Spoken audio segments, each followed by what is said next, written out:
ही चिल्ला था। जस्सी पेटवाड़ जो है वो, मैंने जब 2013 में इंसो ज्वाइन करी, मेरे को प्रधान बनाया, मैंने इसका हाथ पकड़ करके इसको आगे इंसो में किया था और इसी को मैंने डिस्ट्रिक्ट का प्रेसिडेंट और तमाम चीजें कराया। तो जीवन में अच्छी बात है कि वो ग्रो कर गया, वो एमएलए बन गया, मगर उसको अपनी जड़ों को नहीं भूलना चाहिए कि वो कहां से आया है, उसकी हैसियत क्या है। वो कहते हैं जहां से आप शिक्षा लेते हो, जहां से आप सीखते हो, कभी उसको दुत्कारना नहीं चाहिए। तो मैं उनको यही कहूंगा, वो हो सकता है मेरे से उम्र में 1-2 साल बड़े हों, मगर मैं उनसे ये कहूंगा कि आप इसी क्लासरूम के स्टूडेंट हो और हमारे कलीग हो, तो इसलिए ठीक है कांग्रेस में आप हो, आप अपना काम करो, जनता की सेवा करो, और विपक्ष में, हम भी विपक्ष में, तुम भी विपक्ष में हो, निशाना साधो सरकार पर, हमारे पर साधने की कोई आवश्यकता नहीं और ना उससे कोई तेरा फायदा होगा।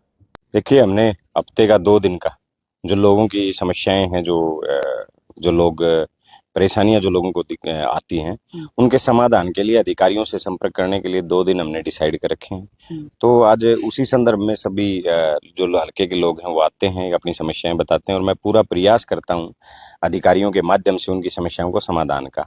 और देखिए, एक जनप्रतिनिधि का ये सबसे बड़ा फर्ज होता है कि जब उसकी हल्के के लोग उससे मिलना चाहें उसी समय वो उपलब्ध भी हो और जो समस्याएं उनको आ रही हैं उन समस्याओं को उन समस्याओं की जानकारी लेकर के अधिकारियों या सरकार के सामने रख करके उनकी समस्याओं के समाधान के संपूर्ण प्रयास करें। बताया जा रहा है इंसो का पदाधिकारी भी बताया गया है।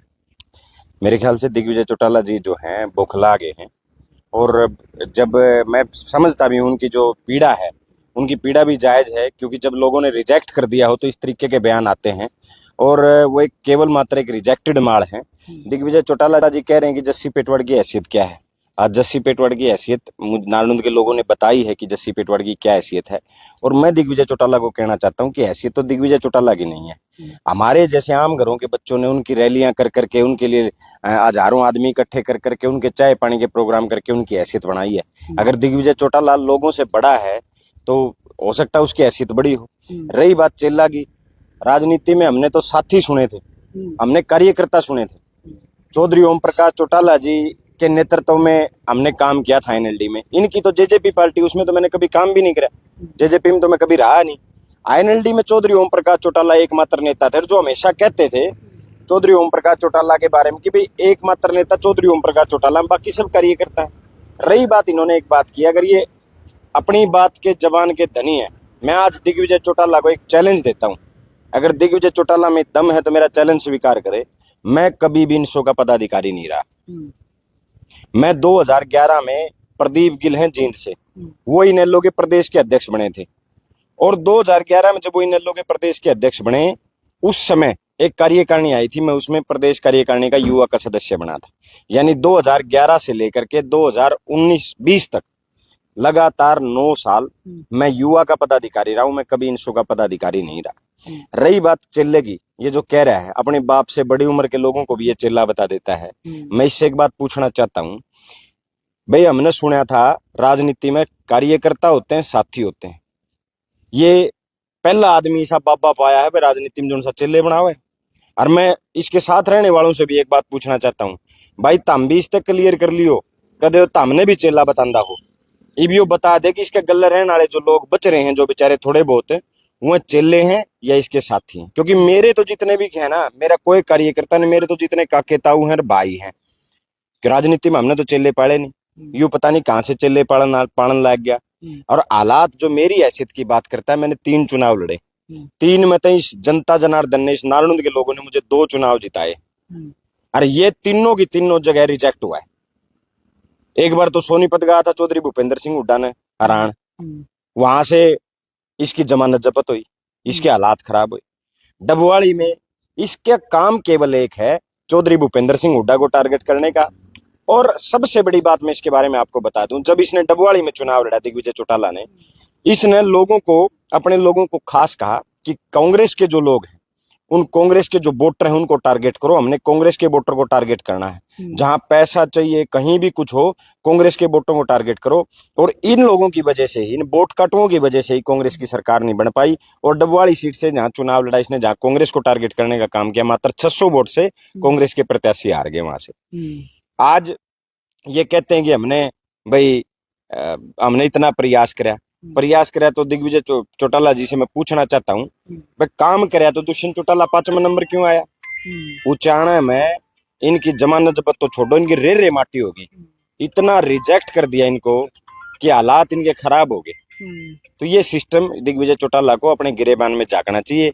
किसी आम घर के एक नौजवान को निशाना बनाने की बजाय अपना काम करे, लोगों से माफी मांगे। जो कांड इन्होंने किए हैं, जो किसान आंदोलन में जो हालात इन लोगों ने पैदा किए भारतीय जनता पार्टी के साथ लग के, उसके बारे में लोगों से माफी मांगे। एक बयान और सामने आया है कि भूपेंद्र सिंह हुड्डा तो घर बैठने वाले हैं और दीपेंद्र हुड्डा के मोह में इन्होंने कांग्रेस की सरकार नहीं आने दी, सरकार का नाश कर दिया आईयूई का, और दीपेंद्र हुड्डा को आगे करके खुद घर बैठना चाहते हैं। नहीं, कोई भी पिता जो होता है वो अपने बेटे को अपनी विरासत सौंपता है। ये इस प्रकृति का, इस हिंदुस्तान का नहीं, इस दुनिया का नियम है कि हर पिता चाहता है कि उसका बेटा उससे ज्यादा कामयाब हो। ये किस तरीके से मुझे समझ नहीं आता, ये व्यक्ति इतना बड़बोलापन कैसे है, कितना बड़बोला आदमी है। ये राव इंद्रजीत जी के बारे में कटाक्ष करता है, ये कभी किसी के बारे में अपने से, कभी रणबीर गंगवा के बारे में कहता है कि मेरे बाप से गलती होगी, कभी अशोक अरोड़ा जी के बारे में कहता है कि भाई इसको तो हमने बनाया, कभी रामपाल माजरा को कहता है कि इसको तो जो कुछ दिया है सब कुछ हमने दिया है। मेरा इस व्यक्ति से एक सवाल है कि भाई तन्ने तो सारे तक दे दिया, तमने तो तम किसके बनाए उड़े हो, या और बताओ। यहाँ हमने तो एक बात सुनी है लोकतंत्र में कि जनता जनार्दन सबको बनाती है और सबको खत्म करती है। यूं एक नया आदमी आया जो सबको बना रहा है। जब तक ये पैदा भी नहीं हुआ था, रामपाल माजरा जी, अशोक अरोड़ा जी जैसे लोगों का संघर्ष तब से है। चौधरी भूपेंद्र सिंह हुड्डा जी जब से राजनीति करें, जब से पैदा नहीं हुआ। आज ये कटाक्ष करता है तो ये केवल इसका बड़बोलापन है। मैं आपसे एक छोटी सी बात पूछना चाहता हूँ। इसने बयान दिया कि भूपेंद्र सिंह हुड्डा चाहते हैं कि भाई हम तो घर बैठ जाएं और दीपेंद्र हुड्डा राज करे। ठीक, बिल्कुल सच है इस बात में। बहुत बड़ी सच्चाई है कि हरियाणा प्रदेश का जन जन चाहता है कि दीपेंद्र हुड्डा राज करे, तम घर बैठ जाए। क्योंकि जब भी तमने राज कराया है, तमने तारा राज में किसानों पर गोली चलवाई, किसान मरे हैं। जब भी इन लोगों का राज आया है, जब भी ये लोग सत्ता में आए, किसानों का नरसंहार होना तय हुआ है। आप याद कर लो, कंडेला कांड, मैम कांड, कितने गिनाऊं आपको। एक सबसे बड़ी बात, ये दोनों भाई सत्ता में थे, 750 किसान शहीद हो गए।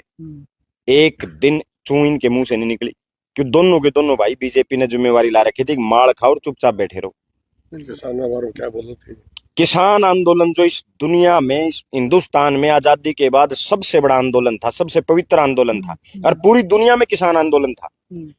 विदेशों में भी किसान आंदोलन के उसमें समर्थन में प्रोग्राम हुए, प्रोटेस्ट हुए। लेकिन ये लोग किसान आंदोलन को बीमारी बताते थे। ये दुष्यंत चौटाला जी, जब सारे पूरी दुनिया के किसान यूं कहते हैं कानून काले हैं, यही दुष्यंत चौटाला जी कहते थे ये तो सफेद कानून है।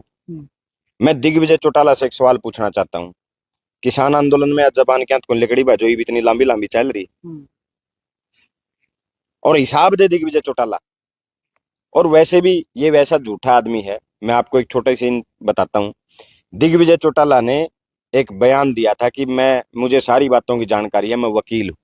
जब इसकी डिग्री कढ़ाई तो बर्मिंघम भी 4 बार फैल पाया। और ये व्यक्ति कटाक्ष करता है दूसरों के ऊपर। मैं तो आम घर से हूँ, मैं तो एक छोटे से परिवार से हूँ। मेरा तो भाईचारा परमात्मा की दया है। मेरे रिश्तेदार, मेरे भाईचारा जो है, मेरे नानुद के जो मेरे भाई हैं, जो मेरे एक इशारे पे अपनी जान देने के लिए तैयार रहते हैं, उन्हें तगड़े बना दिए। तो मैं आज इस जगह पे पहुंच गया उन मेरे भाईचारे के दम के ऊपर। नहीं तो ये तो वो लोग हैं जो चाहते हैं कि हमारे जैसे आम घरों के बच्चे केवल इनकी दरी बिछाएं। तो ये हालात है इस नेताजी के।